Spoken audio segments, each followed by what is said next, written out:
bọn miền promotion ពិសេសសម្រាប់ D20S នេះចុងឆ្នាំនេះគឺយើងមានថែមជូន power bank កម្លាំង 10000 វ៉ាត់ជូនបងប្អូនណាមានសមានថ្មីរើសបានទៀតបងប្អូនចឹងសម្រាប់ឈុតនេះក្រៅពីនេះក៏យើងមានថែមដំសាកទំហំ30វ៉ាត់ជូនបងដែរយកទៅស្រួលប្រើតែម្ដងហើយប្រភេទនេះគឺមើលគាត់ស្គាល់ច្បាស់ហើយគឺជាប្រភេទ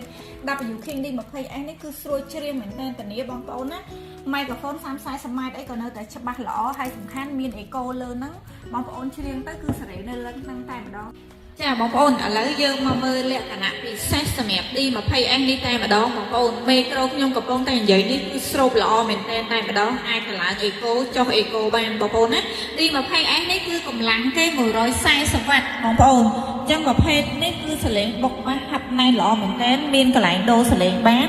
អញ្ចឹង microphone គឺអាចដូរអេកូអីបានតាមយើង ច្រៀងផ្ទាល់បងប្អូនណាហើយប្រភេទការពារទឹកបានមកស្អាតណែនល្អហើយនេះបងប្អូនចង់បានពូជល្មមមិនធំខ្លាំងទេអាចមានខ្សែស្ពាយបានម៉ូតនេះខ្ញុំណែនាំមែនទែនអញ្ចឹងលក្ខណៈកាន់តែពិសេសគឺវាល្អត្រង់ថាយើងអាច record សំឡេងអីបាននៅលើបាសនឹងតែម្ដងអ្នកចូលចិត្តចង់បង្កើតថតសំឡេងអីអញ្ចឹងណាបងប្អូនអញ្ចឹងធានាមួយឆ្នាំពីក្រុមហ៊ុនបងប្អូនទិញដោយទំនុកចិត្តបងប្អូនណាសម្រាប់ការវិចខ្ចប់ទេគឺល្អមែនទែនបងប្អូន ចឹងបងប្អូនពេញចិត្តអាចកំងបានណាមានធានាមួយឆ្នាំមានរបស់ថែមសម្រាប់ចុងឆ្នាំនេះបងប្អូន